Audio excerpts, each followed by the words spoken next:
Aujourd'hui, on entend parfois qu'il faut environ 1 million d'euros pour être libre financièrement et arrêter de travailler. Parfois 900 000, d'autres fois c'est 1,2 million d'euros. Le problème, c'est que ces chiffres sont à la fois vrais et faux, puisqu'ils reposent sur une hypothèse implicite: deux personnes avec le même capital auraient le même niveau de liberté, alors que la réalité est bien plus subtile que ça. Pourtant, c'est exactement cette promesse qui a rendu célèbre le mouvement FIRE.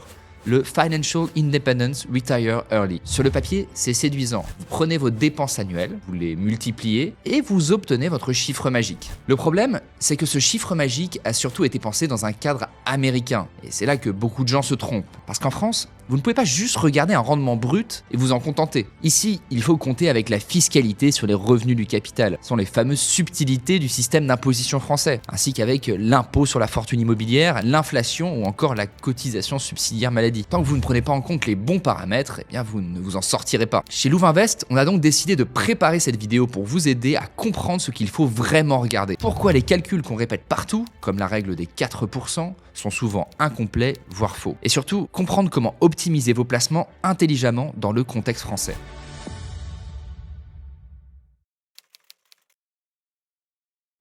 Quand on commence à s'intéresser à la liberté financière, on découvre très vite une règle dont on entend parler un peu partout, la règle des 4%. Alors si vous avez déjà regardé du contenu sur le sujet, vous l'avez forcément entendu. Et pour beaucoup, c'est même devenu une vérité, une sorte de loi universelle de la finance personnelle qui nous permet de connaître en un seul calcul votre montant à investir pour atteindre la liberté financière. Mais en réalité, c'est beaucoup plus subtil que ça.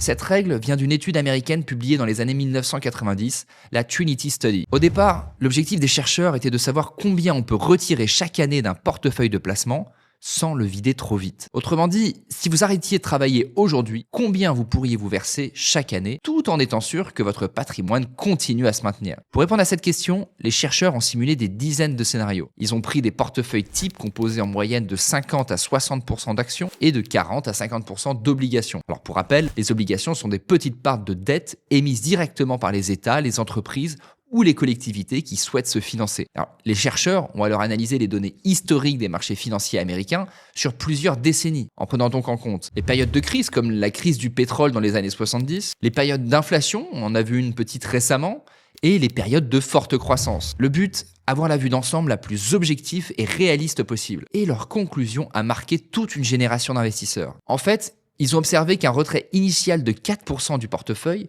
ajusté chaque année avec l'inflation, permettait généralement de tenir des années sans jamais se retrouver à sec. Donc en théorie, si vous aviez 1 million d'euros, il vous suffirait de retirer 40 000 euros dès la première année, pour ajuster ensuite ce montant chaque année en fonction de l'inflation. Selon leur analyse, et dans la majorité des cas historiques, votre portefeuille est ainsi censé ne pas s'épuiser.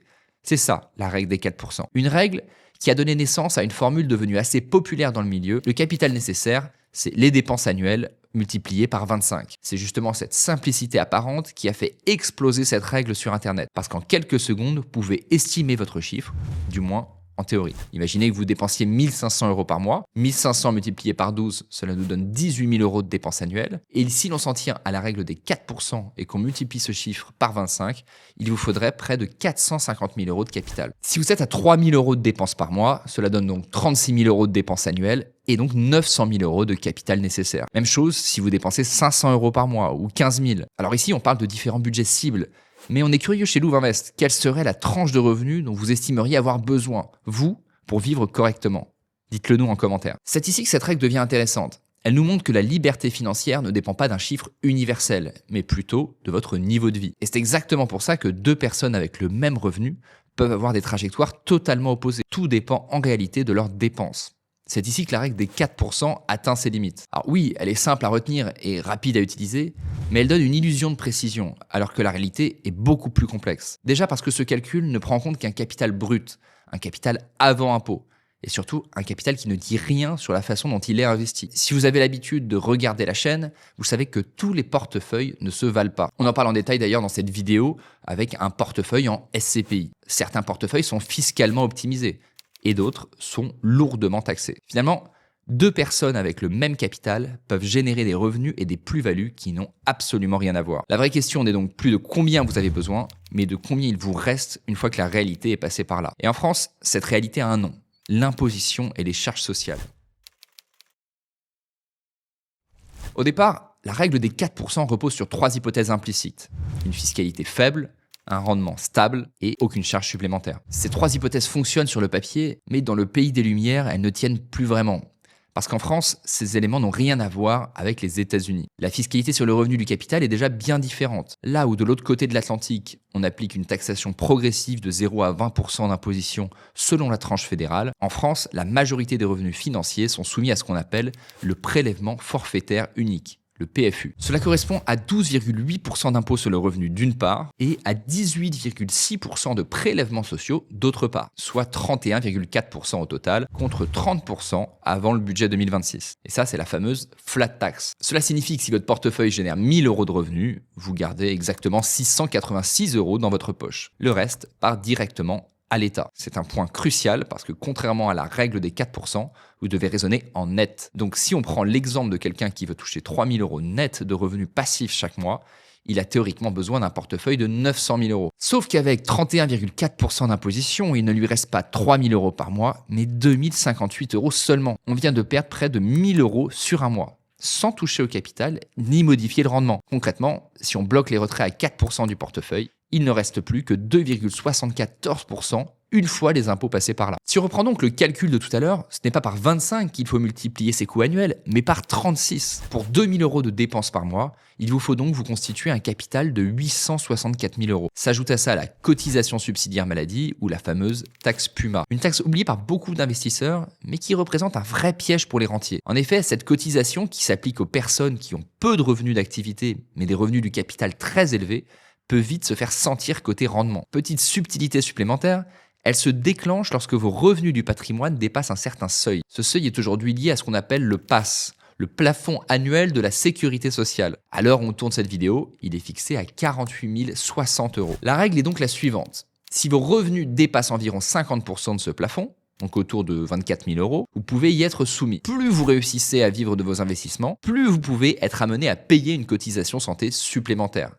Et ce, même sans travailler. Imaginons que vous gagnez 2500 euros par mois de revenus du capital.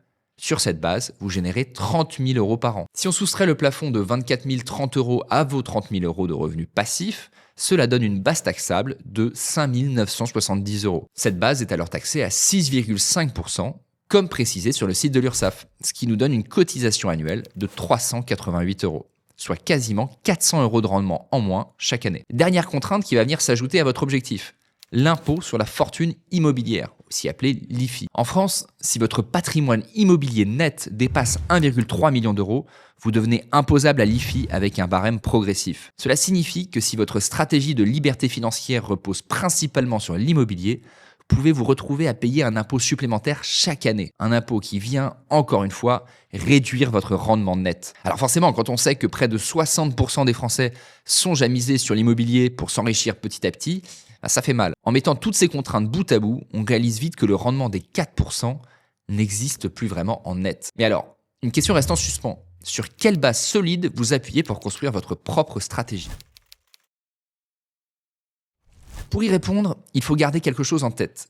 Il existe plusieurs façons d'être libre financièrement, plusieurs stratégies, plusieurs niveaux, plusieurs styles de vie. Et c'est précisément pour ça qu'on parle d'un spectre. Aujourd'hui, ce spectre est souvent découpé en plusieurs approches qui font toute partie du mouvement FIRE, le tout avec des variantes très différentes. Alors on a déjà le Lean FIRE, c'est la version la plus minimaliste de la liberté financière. Ici, l'objectif est simple. Réduire ses dépenses au maximum. Optimiser chaque poste de dépense, économiser le plus possible et construire volontairement un mode de vie très simple. On parle ici de budget entre 1000 et 2000 euros par mois maximum, parfois moins. Le but, atteindre rapidement une forme de semi-liberté financière, quitte à moins consommer, moins dépenser et vivre de façon plus frugale. L'avantage, c'est qu'en contrepartie, on atteint bien plus vite le capital nécessaire. Prenons un exemple avec quelqu'un qui a besoin de dépenser seulement 1200 euros par mois, cela représente 14 400 euros de dépenses par an. Avec une règle prudente à 3%, on arrive à environ 480 000 euros de capital nécessaire, soit moins d'un demi-million. Alors ça change tout, puisqu'au lieu d'attendre 40 ans, on peut espérer atteindre ce capital en 10, 15 ou 20 ans. Alors certes, Le lean fire n'est pas pour tout le monde, mais c'est une preuve très concrète que notre liberté dépend énormément de notre niveau de dépense. Il y a ensuite le fat fire. Ici, on ne cherche pas à réduire, mais à maintenir, voire augmenter son niveau de vie. Le but est de n'avoir à faire aucun compromis sur les voyages, le logement ou encore les activités plaisir. On parle souvent de budget mensuel de 4 000, 5 000, voire 10 000 euros par mois ou plus. Alors si on part sur une base de 6 000 euros de dépenses mensuelles visées, on est sur un total de 72 000 euros de dépenses annuelles. Et en reprenant la règle des 3%, il faut donc un capital total de 2,4 millions d'euros. Et ce n'est déjà plus du tout les mêmes ordres de grandeur. Et c'est là que beaucoup de gens finissent par tomber dans un piège. Ils augmentent leur niveau de vie sans en mesurer l'impact. Alors que chaque 1 000 euros de dépenses mensuelles supplémentaires représente environ 400 000 euros de capital en plus à accumuler. Chaque acte de consommation devient finalement une décision de long terme. On peut aussi se pencher sur le profil du barista fire, un niveau bien plus réaliste que ceux qu'on a vus précédemment. Le principe est simple. Vous ne cherchez pas à arrêter complètement de travailler. Vous cherchez uniquement à travailler dans un métier qui vous plaît ou quelque chose qui ne gagne pas forcément énormément d'argent. Dans ce cas de figure, vous conservez souvent une activité partielle avec un revenu complémentaire de 500 à 1 500 euros par mois. Le but ? Mettre ce revenu au service de votre stratégie pour diminuer le capital dont vous avez besoin pour vivre. Imaginons que vous avez besoin de 3 000 euros par mois pour subvenir à vos besoins. Mais en parallèle, vous percevez 1 000 euros chaque mois avec une activité choisie. Des missions en freelance par exemple, ou un travail en café, d'où le terme barista. Il ne reste alors plus que 2 000 euros à financer, soit 24 000 euros par an. Avec 3%, votre capital cible tombe à 800 000 euros.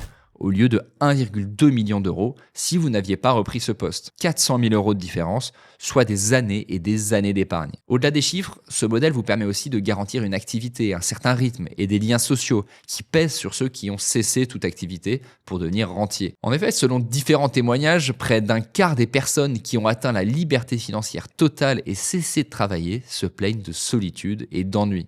Peut pas tout avoir. Dans ce contexte, la situation de barista fire peut représenter un bon compromis. Enfin vient le coast fire, probablement l'une des stratégies les moins connues, mais une des plus intéressantes. Ici, vous n'avez pas encore assez pour être financièrement libre. En revanche, vous avez suffisamment investi pour que votre capital travaille tout seul jusqu'à votre retraite. Autrement dit, vous avez déjà fait le plus dur. Votre capital est en place et il continue de croître avec le temps, sans que vous ayez besoin d'épargner massivement. Vous pouvez alors ralentir un peu, prendre le temps de changer d'activité, réduire votre temps de travail, ou choisir un secteur moins stressant. Parce que dans cette situation, votre futur est déjà sécurisé, du moins en théorie, si l'on s'en tient au rendement historique qui, on le rappelle, ne prédisent pas les performances futures.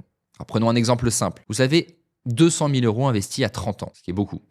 Avec un rendement annuel moyen de 5%, vous pouvez atteindre plus de 850 000 euros de capital à 60 ans, sans avoir ajouté un seul euro, juste en ayant laissé le temps faire son travail. Alors, cela signifie que vous pouvez ralentir un peu et enfin construire une vie plus équilibrée avec laquelle vous êtes vraiment aligné. Parmi ces 4 niveaux, lequel vous attire le plus? Lequel vous semble aussi le plus réaliste dans votre situation? Chez Louvainvest, on est curieux de savoir si vous visez plutôt la frugalité, la vie sans contrainte ou une approche plus mesurée.